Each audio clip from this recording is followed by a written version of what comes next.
Muy buenas tardes a todos. Un verdadero honor para mí y un placer inmenso dirigirme hoy a un grupo de ciudadanos tan distinguidos, compuesto por eminentes doctores en Derecho, experimentados abogados litigantes, estudiantes universitarios y futuros colegas de nuestras casas de estudios universitarias.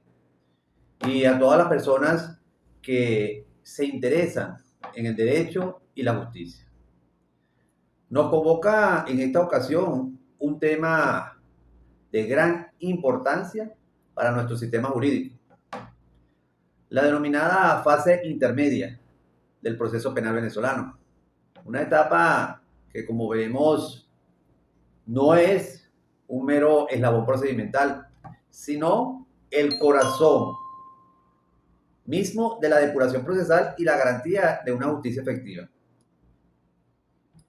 Para iniciar esta disertación, permítame compartirles dos reflexiones que son clave de nuestros magistrados del Tribunal Supremo de Justicia, que encapsulan la esencia de lo que abordaremos. La primera es del doctor Michael Moreno Pérez, magistrado del TCJ, el cual nos ha subrayado en varias oportunidades que la audiencia preliminar es el filtro esencial de la acusación, evitando juicios inútiles y garantizando la justicia temprana.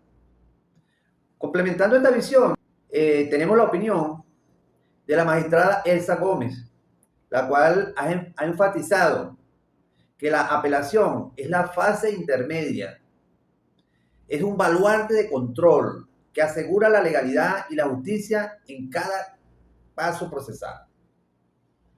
La idea principal que emerge en ambos pensamientos de los dos magistrados es lo crucial de la fase intermedia como un mecanismo de control y depuración temprana del proceso penal,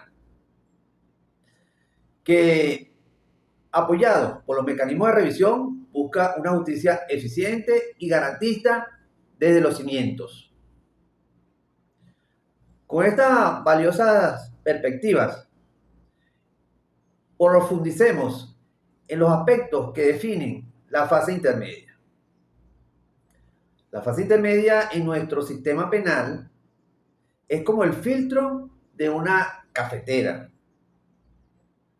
pero en los aspectos judiciales. Su esencia principal es limpiar el proceso y decidir si de verdad vale la pena que un caso llegue a juicio.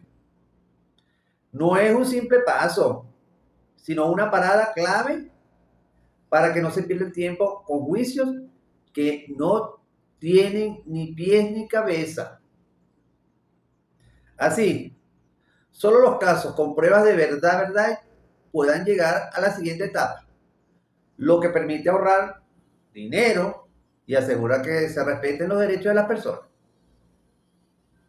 Ahora bien, amigas y amigos, doctores en Derecho, abogados litigantes, estudiantes universitarios y público que hoy nos observa, nos pudiéramos preguntar, ¿para qué sirve todo el papeleo y las leyes en esta parte intermedia del juicio? Pues fíjense bien, sirve para que el juez revise con lupa, mete el ojo, que todo esté en orden, que las pruebas sean válidas y que no haya errores que puedan dañar el proceso más adelante. Es como una revisión técnica y exhaustiva antes de una carrera final. Todas estas reglas están contempladas en el artículo 305 al 314 del Código Orgánico Procesal Penal. No son letras muertas, son la base para que el juicio sea justo y válido. Así se explica cómo es la audiencia preliminar, donde el juez de control es la estrella. Como decía un Messi, un Cristiano Ronaldo, su papel es gigante y tiene mucha responsabilidad. Él tiene que evaluar la acusación del fiscal con rigor y analizar las pruebas que le presenta el Ministerio Público con mente fría y ver si hay algún impedimento legal o algún problema que pueda afectar el caso. Él es como el guardián de la ley. De hecho, la importancia de esta revisión está en que, como nos lo señala el artículo 309 del Código Orgánico Procesal Penal, la meta está que la audiencia, el juez de control, decida sobre los impedimentos, corrija cualquier error de los procedimientos que, si no se arregla, dañaría todo el proceso, pudiendo aceptar o rechazar la acusación. Una decisión que cambie la vida de los acusados, o también diga que se archiva el caso si ve que no hay nada de qué acusar, con lo que acaba todo el proceso y la persona queda libre. O también que mande el caso a un juicio oral. Además, el artículo 312 del Código Orgánico Procesal Penal le da al juez el poder de decidir si el caso tiene la fuerza suficiente para seguir la fase de juicio, lo que convierte a esta audiencia preliminar en un colador indispensable del sistema de justicia. Pero ojo, amigas y amigos, doctores en Derecho, abogados litigantes, estudiantes universitarios, personas interesadas en el derecho, en este proceso pueden salir errores. Por ejemplo, que la acusación no esté bien explicada o no tenga pruebas claras, que nos lo señala el artículo 308 del Código Orgánico Procesal Penal. Y el juez podría rechazarla. Asimismo, si no se menciona o resuelven los problemas legales que impiden seguir el caso. Eso es un error, como está establecido en el artículo 305 del Código Orgánico Procesal Penal. Pudiéramos hablar también en cuanto a los vicios. Se puede dar que no se respete el debido proceso en la audiencia, como nos lo señala el artículo 12 del Código Orgánico Procesal Penal. Si no dejan defender bien, o que el acusado se defienda bien, o si no hay un debate justo, la decisión podría ser nula. Asimismo, puede ocurrir un vicio, que es que el juez valore mal las pruebas, como está señalado en el artículo 312 del Código Orgánico Procesal Penal, donde no acepte las acusaciones débiles o rechace las fuertes, con lo que demostraría no ser imparcial. Y existen también las trampas, como usar los impedimentos legales que están señalados en el artículo 305 del Código Orgánico Procesal Penal, solo para alegar el caso y cansar a la otra parte. Asimismo, que el juez se haga la vista gorda, como lo señala el artículo 12 y el artículo 309 del Código Orgánico Procesal Penal, ante las cosas raras que ocurren en la audiencia, lo que puede viciar la decisión. Permítame recordar un ejemplo. Una vez el fiscal acusaba por un robo, feo el robo, pero el juez de control, revisando las pruebas, como manda el artículo 305 del Código Orgánico Procesal Penal, se dio cuenta que la prueba principal, una declaración, no estaba bien cuidada desde que la recogieron, desde que la recolectaron.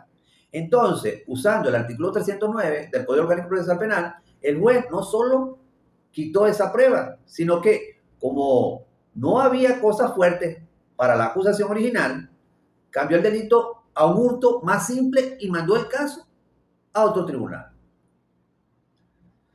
Ahí ves cómo en esta fase sirve para limpiar el proceso y lo importante, que es que el juez actúe con la ley en la mano. Por lo tanto, podemos hacernos la siguiente pregunta. ¿De verdad el juez puede detener el juicio por un tecnicismo? ¿O tiene que seguir adelante sí o sí? Claro, el juez puede y tiene todo el poder para detener o modificar el juicio en esta etapa si ve que hay algo que no cuadra con la ley o que las pruebas no son sólidas.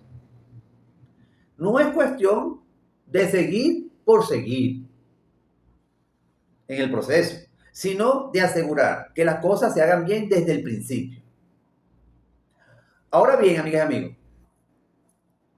pudiéramos preguntarnos, ¿y si no estamos de acuerdo con lo que decía el juez aquí en esa fase? ¿Se puede hacer algo? La respuesta es afirmativa. Podemos hacer algo. Si lo que el juez decide en esta fase no nos cuadra, no estamos de acuerdo, no compartimos la idea, estamos en desacuerdo, tiene la posibilidad, la parte de apelar la decisión del juez. Eso significa que le podemos pedir a un tribunal más grande que revise lo que el juez dictaminó. Tenemos la oportunidad de impugnar lo que decide el juez de control en esta etapa vital para asegurar que la ley se aplique bien y que el proceso sea justo. El recurso principal con que contamos para ello es el recurso de apelación y este va dirigido a la Corte de Apelaciones. Pero ojo, mis amigos, doctores, abogados, litigantes, estudiantes universitarios y personas interesadas en derecho, no se puede apelar por cualquier cosa. Está limitado a las decisiones específicas para no alargar el proceso sin necesidad. Se puede apelar si el juez de control lo acepta o rechaza la acusación, siempre y cuando el rechazo signifique que el caso se archiva o que el delito se descalifica o descalifica algo mucho más grave. También se puede apelar cuando el juez decide sobre esos problemas legales que impiden seguir el caso. Si esa decisión es definitiva, cómo y cuándo archiva el caso. Y por supuesto, si el juez dicta un auto de sobreseimiento, que es como archivar el caso, eso lo sabemos todos, eso se puede apelar directamente.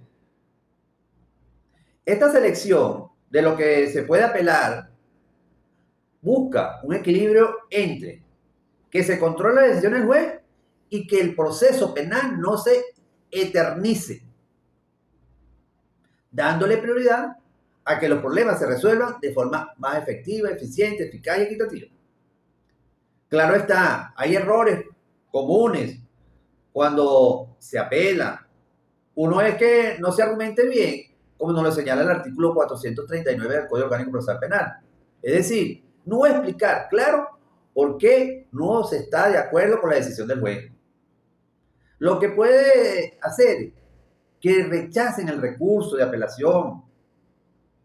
Otro es de no decir claramente qué pides, como nos lo señala el artículo 439 del Código Orgánico Procesal Penal.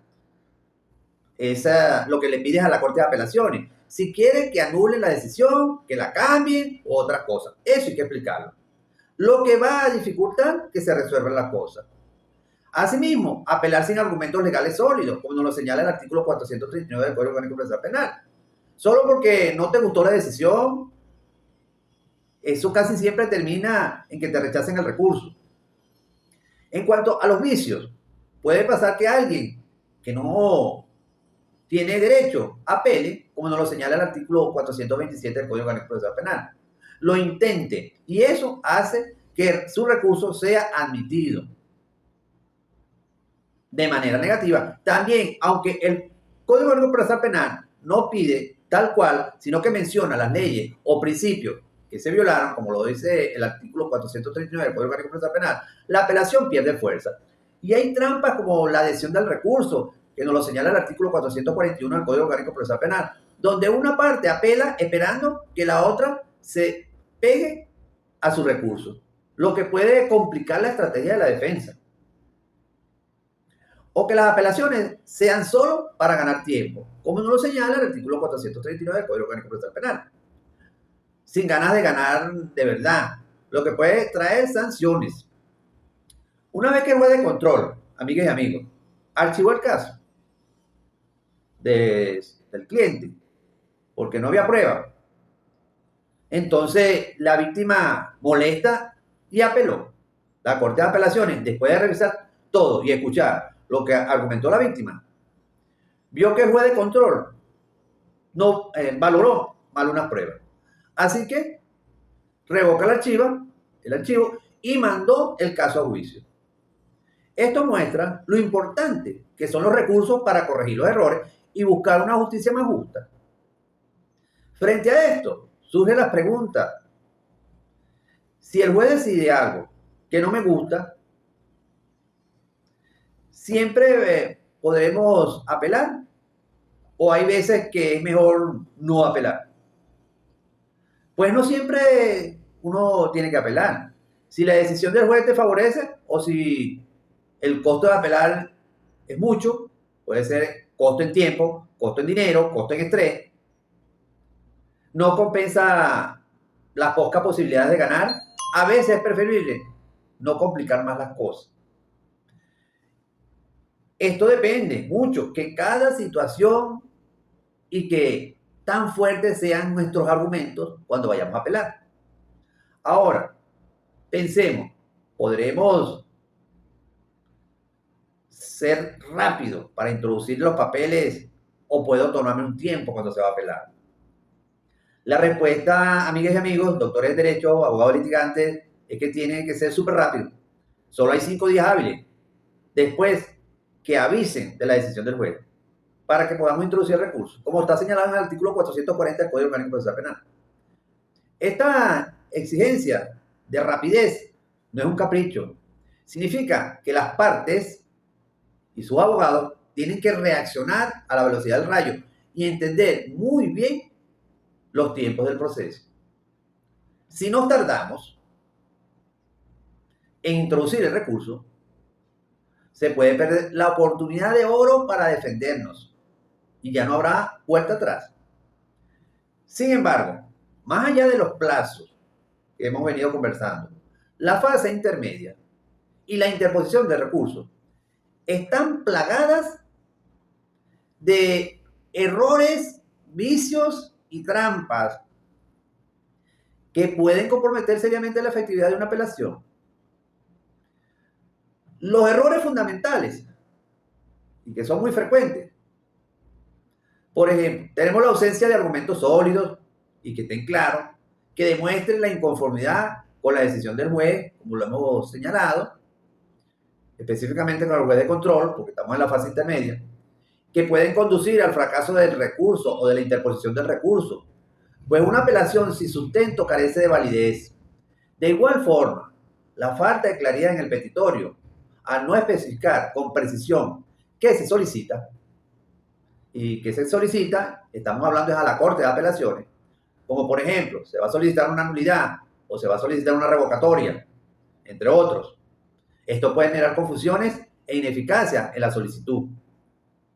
Las pretensiones infundadas, basadas en meras discrepancias de criterios, sin un sólido sustento jurídico, constituyen también un error recurrente que denota la falta de preparación y profesionalismo en algunos abogados.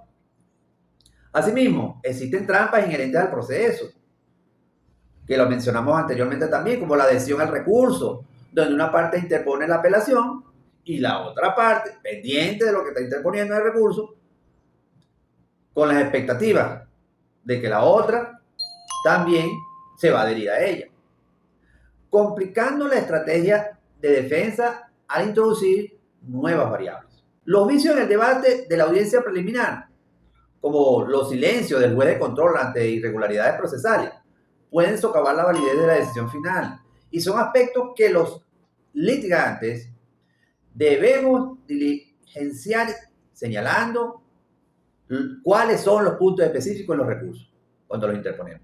Pues la inobservancia de las formas esenciales pueden acarrear nulidades. Particularmente, entre los errores específicos en los laxos se destaca el error de cómputo, que está consagrado en el artículo 440 del Código Orgánico Procesal Penal, que es consistente en calcular erróneamente los 5 días hábiles, lo que resulta en la presentación extemporánea de los recursos y por consiguiente en la inadmisión del recurso. Otro error es las notificaciones irregulares, que están señaladas en el artículo 165 del Código Orgánico Procesal Penal, que implica no asegurar que la notificación de la decisión se realizó válidamente y conforme a derecho, lo que puede afectar el inicio del cómputo. En cuanto a los vicios que se pudiesen presentar en los laxos, tal retraso indebido en la notificación, señalado en el artículo 165 del Código Orgánico Procesal Penal, cuando la secretaria o el tribunal deliberadamente demoran la notificación de la decisión para reducir el tiempo de apelación de las partes. También tenemos la interposición de recursos fuera del plazo. Aunque sea un error imputable al litigante, constituye un vicio formal que conlleva a la inadmisión del recurso. Y con respecto a las trampas que surgen en este proceso, en los laxos se encuentran las notificaciones sorpresa, donde una de las partes intenta que la notificación se realice de forma que la contraparte disponga de menos tiempo efectivo para preparar y presentar su recurso. Es decir, que no le avisen rápido, sino que se tarden en avisarle para que tenga menos tiempo de organizar su defensa. Otra trampa es la dilación en la interposición para agotar a la parte contraria, donde si bien no está directamente ligada al laxo, a veces el recurso se interpone justo al límite del plazo para generar presión o retraso en la contraparte. Permítame relatar un caso que pasó hace mucho tiempo. En una ocasión, el abogado de la contraparte, por un error de cálculo o un descuido, presentó su recurso de apelación al 6º día hábil, que sabemos y hemos venido diciendo que son 5 días hábiles. A pesar que la solidez de su argumento de fondo era innegable, la Corte de Apelaciones, aplicando rigurosamente el artículo 440 del Código Orgánico Procesal Penal, declaró inadmisión al recurso por extemporáneo. Y estaba bien fundamentado y tenía la razón, pero fue inadmitido. Aquel suceso constituyó una amarga lección para él y un constante recordatorio para mí que la vigilancia de los laxos es tan crucial como la solidez de los argumentos jurídicos. En consecuencia, si se comete un error en el recurso o se presenta fuera del término, pudiéramos nosotros reflexionar. ¿Existe alguna segunda oportunidad o se ha perdido irremediablemente esa instancia? Bueno, tristemente, en este lapso tan breve no hay segunda oportunidad. Si se incurre en un error formal o se excede el plazo, esa oportunidad procesal se extingue. Por ello, debemos ser meticulosos, diligentes, y es imprescindible llevar las cosas con ojo de lupa. Para concluir, mis amigos, pudiéramos reflexionar sobre esto. ¿Qué tan trascendente en esta fase intermedia para el juicio oral es importante? Su importancia es inmensa, diría yo que vital. Es el filtro que previene que casos carentes de fundamento lleguen a juicio. Si se gestiona con propiedad, se economiza el tiempo y recursos, y lo más significativo, contribuimos a que la justicia sea genuinamente equitativa. En síntesis, la fase intermedia, con su audiencia preliminar, representa un punto neurálgico para la eficacia y la justicia del proceso penal. Actúa como un sedazo que, aplicado correctamente, evita el dispendio de recursos judiciales en un juicio y protege a los ciudadanos de acusaciones sin méritos. La existencia de recursos de apelación garantiza un control fundamental sobre las decisiones del juez, específicamente del juez de control, recordando que estamos en la fase intermedia, asegurando que la acusación sea debidamente evaluada antes de la apertura de la fase de juicio oral. Y así fortalecemos la confianza en nuestro sistema judicial. No obstante, la inherente complejidad de esta fase, los perentorios que tienen las características, los laxos, y la diversidad de decisiones posibles exigen de los operadores de justicia y de manera particular de los abogados litigantes un profundo conocimiento del derecho procesal y una meticulosa preparación y una estrategia de litigación bien definida. Los errores, tanto de forma como de fondo, en esta etapa intermedia, pueden ser determinantes y fatalmente incidir en el proceso, con consecuencias que potencialmente podrían afectar a las partes involucradas.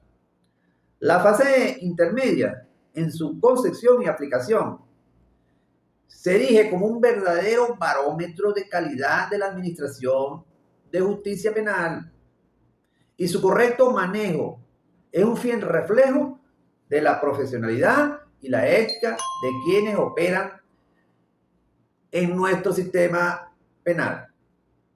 Por último, amigas y amigos, doctores en Derecho, abogados litigantes, estudiantes universitarios y personas interesadas en el derecho, entre los errores que impactan en esta fase intermedia en su conjunto se encuentran errores estratégicos relacionados con los principios procesales, que se manifiestan en la ausencia de una estrategia clara desde el inicio de la audiencia preliminar, lo que conduce a omisiones o decisiones desacertadas que afectarán inmediatamente e irremediablemente el resto del proceso.